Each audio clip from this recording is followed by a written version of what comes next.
दोस्तों, जैसा कि भारतीय इतिहास का सहज ज्ञान विषय पे लगातार हमारी आपसे बातचीत चलती रहती है, तो आज का हमारा जो विषय है वो है इन्वेडर्स एंड देयर फेट, यानी आक्रमणकारी और उनका भाग्य। तो दोस्तों, जैसा कि हम हिस्ट्री में बचपन से पढ़ते रहे कि जो इन्वेडर्स यहाँ पे आए, जो पहले इन्वेडर्स आए, जिस तरह हुन, कुषाण, शक, सिंथियंस और ग्रीक, सिकंदर और उनके बाद के जो इंडो ग्रीक भी जिनको कहते हैं, तो वो इसी समाज में घुल मिल गए। और आजकल अगर हम उस समाज को देखें तो हमें ये भी पता नहीं चलेगा कि ये कौन लोग थे। जिस तरह शक, रुद्र दामन, उन्होंने नाम भी ऐसे रुद्र जैसे शिव जी के नाम पे रख लिया। और इंडो ग्रीक भी इसी तरह, जितने भी आक्रमणकारी आए थे हमारे समाज में घुल मिल गए। और जो है उन्होंने सिक्के भी ऐसे चलाए जिन पे हमारे हिंदू देवी देवताओं की तस्वीरें थी, उनके चित्र थे, और जो उनकी अपनी संस्कृति के देवी देवताओं के भी होते थे, लेकिन साथ में हमारी संस्कृति के भी देवताओं के चित्र उनके सिक्कों पे होते थे। तो वो तो आके हमारे यहाँ समाज में मिल गए। लेकिन बाद में कुछ ऐसा जो धर्म हुए हैं, जिस तरह ईसाई है, मुस्लिम धर्म है, तो इनके जो इन्वेडर्स थे उनकी क्योंकि सोच अलग थी, तो वो इस समाज में घुले मिले नहीं। वो अपना जो विचारधारा थी, अपनी धर्म की जो सोच थी, उसी सोच के तहत वो सभी यहाँ के हिंदू थे। और जो उससे पहले भी वहाँ पे जो यहूदी और बाकी लोग थे, तो वो उनको अपनी विचारधारा में ढालना चाहते थे, अपने धर्म के अनुसार सबको बनाना चाहते थे उनकी। इसी तरह जिस तरह आजकल भी ये चीज़ चलती है लगातार, जैसा कि आप सुनते हैं। तो जब हम हिस्ट्री पढ़ते थे तो उसमें हम ये देखते थे कि इन्होंने मंदिर लूटे और बीवी किसी की और बच्चों को मारा, या उनको सेक्स स्लेव बनाया, या उनको कहीं बेच दिया, और मंदिरों के खजाने लूटे। जो पवित्र जगह थी, आध्यात्मिक जगह थी, उनके साथ भी उन्होंने इसी तरह किया। तो उनका तो कुछ नहीं हुआ, क्योंकि हमें हिस्ट्री में ऐसे ही पढ़ाया जाता था, उनको ग्लोरीफाई किया जाता था। जबकि हमने, जैसे कि हमारे शास्त्रों में पढ़ा है कि जैसे आप कर्म करोगे वैसा आपका फल मिलेगा। जिस तरह गीता में भी भगवान कृष्ण ने अर्जुन को उपदेश देते हुए कहा था, कर्मण्येवाधिकारस्ते मा फलेषु कदाचन, यानी कर्म पर तो आपका अधिकार है लेकिन फल पर नहीं। अच्छे कर्म के लिए प्रेरित करना, उसमें आप कर्म करिए, फल आपको मिल जाएगा। यानी जो कर्म करते हैं वैसा ही फल मिलता है। तो अगर हम इतिहास में अब देखें, उस वक्त तो हमें यही लगता था कि शायद ये जो उपदेश हैं, ये जो ज्ञान है, शायद ये उसी समय के लिए होगा, क्योंकि हिस्ट्री में ऐसा बताया नहीं जाता था, ग्लोरीफाई किया जाता था। जो यहाँ पे इन्वेडर्स आते थे और जो जितना भी प्लंडर करते थे, मंदिरों को तोड़ते थे, जितना भी ये विनाश करते थे, तो उनको एक तरह से ग्लोरिफिकेशन या बहुत लाइटली उनको जो है थोड़ा बहुत दिखाया जाता था, जिसका कि बहुत ज़्यादा इम्पैक्ट नहीं पड़ता था स्टूडेंट्स पर, क्योंकि बच्चे हैं जो छोटे होते हैं, उनके जो कच्चे मन होते हैं, वो बहुत जल्दी उस पर असर पड़ता है। तो सबसे पहले यहाँ जो आक्रमण किया था सिंध में, राजा दाहिर सेन थे, मोहम्मद बिन कासिम ने 712 में। उससे पहले 3 बार अरब आक्रमण कर चुके थे दाहिर सेन पे, और तीनों बार बुरी तरह मार खा के यहाँ से गए थे, और राजा दाहिर सेन ने उनको बुरी तरह हराया था। लेकिन वो किसी चीज़ के पीछे लग जाते हैं तो फिर वो छोड़ते नहीं, वो लगे ही रहते हैं उसके पीछे।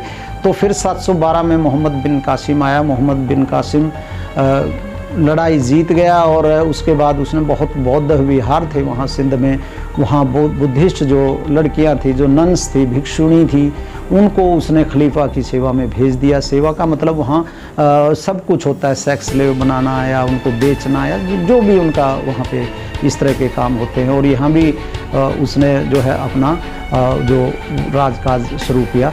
हाँ, पहली बार इस्लाम धर्म में ये ज़रूर हुआ कि उसने यहाँ ब्राह्मणों पर जजिया नहीं लगाया, जैसे वो दूसरे धर्म के लोगों पर या तो कन्वर्ट करते हैं, या तो आप धर्म बदलो, या फिर मरने के लिए तैयार रहो, या फिर आप जजिया दो।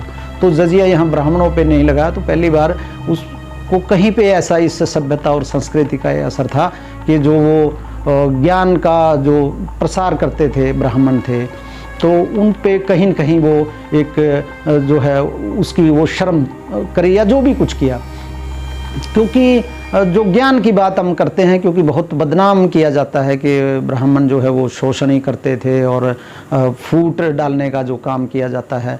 लेकिन आप ये सोचिए कि सूर्य ग्रहण का 1 साल पहले जैसे ये बता देते थे, कि वो डेट भी बता देते थे, वो टाइम भी बता देते सूर्य ग्रहण का, तो बिना ज्ञान के कौन बताएगा ऐसे? और ये तो सभी को पता है कि ऋग्वेद में किस तरह धरती के घूमने और 24 घंटे का जो दिन आजकल जैसे बनता है, दिन रात बनने और इसी तरह 365 दिन का एक साल बनना, तो ये सारा पहले से ही हमारे यहाँ ज्ञान है। तो अब जो हम बात आते हैं इन्वेडर्स एंड देयर फेट पर, तो सबसे पहले जिस तरह हमें वही बात कर ही रहे थे उनकी, मोहम्मद बिन कासिम की। तो मोहम्मद बिन कासिम ने 3 साल यहाँ पे लगभग राज किया, यहाँ पे 2.5-3 साल। तो उसके बाद वहाँ का खलीफा बदल गया इराक़ का, बगदाद का, तो दूसरा खलीफा आ गया। खलीफा ने उसको वापस बुला लिया।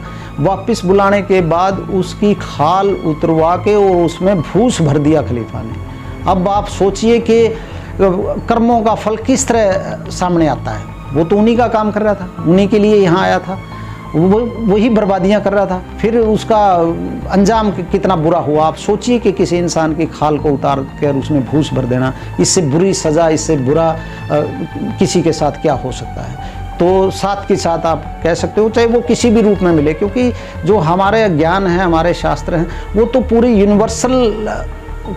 पूरी यूनिवर्स की बात करते हैं, यूनिवर्सलाइजेशन है उसमें। तो क्योंकि जिस तरह कहते हैं कि परमात्मा का जो अंश है आत्मा के रूप में प्रत्येक जीव में है, तो इसलिए वो तो मानते ही नहीं कि ये किसी और धर्म का है या कुछ और है, यहाँ ये वो ज्ञान लागू नहीं होता।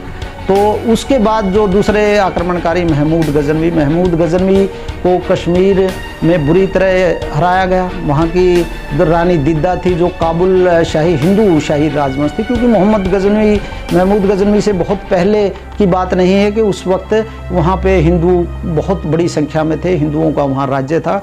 खुद महमूद गजनवी की सेना में आधे हिंदू थे, तिलक और सेवंद राय 2 उसके सेनापति भी थे।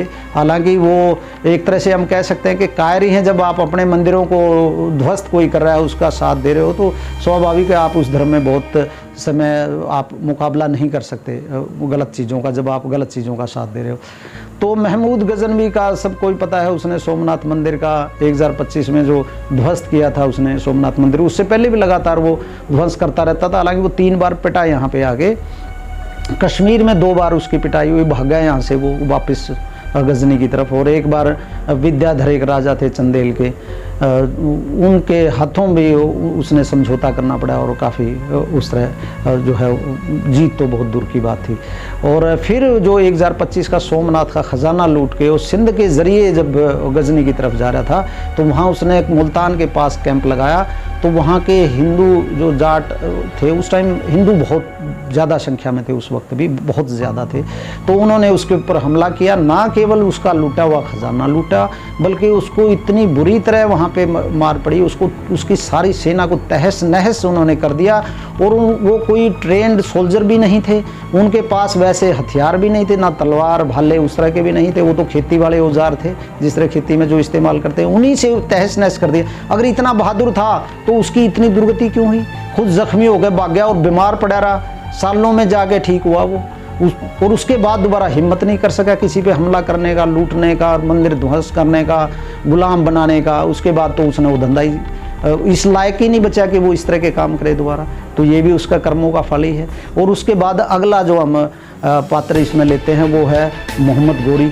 मोहम्मद गोरी भी वहीं से गजनी से ही आता है। 1178 में पहले ये था कि भीमदेव द्वितीय ने उसको बुरी तरह हराया था माउंट आबू की तलहटी में, लेकिन अब जो रिसर्च जो हुई है उसमें नाइकी देवी जो थी उसका नेतृत्व कर रही थी सेना का, और भी उसमें राजा थे, तो वहाँ बुरी तरह हारा वो 1178 में, फिर वहाँ से भाग गया था वापस। फिर जब 1191 में आया तो तब यहाँ तराइन की लड़ाई में, तरावड़ी की लड़ाई में पृथ्वीराज चौहान ने उसको बुरी तरह हराया था।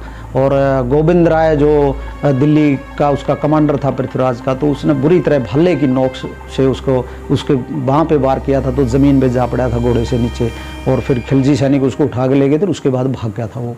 अगले साल आया था जिसमें पृथ्वीराज चौहान की हार हुई थी और उसने दिल्ली पे अधिकार करके और कुतुबुद्दीन ऐबक को वहाँ पे बैठा दिया था।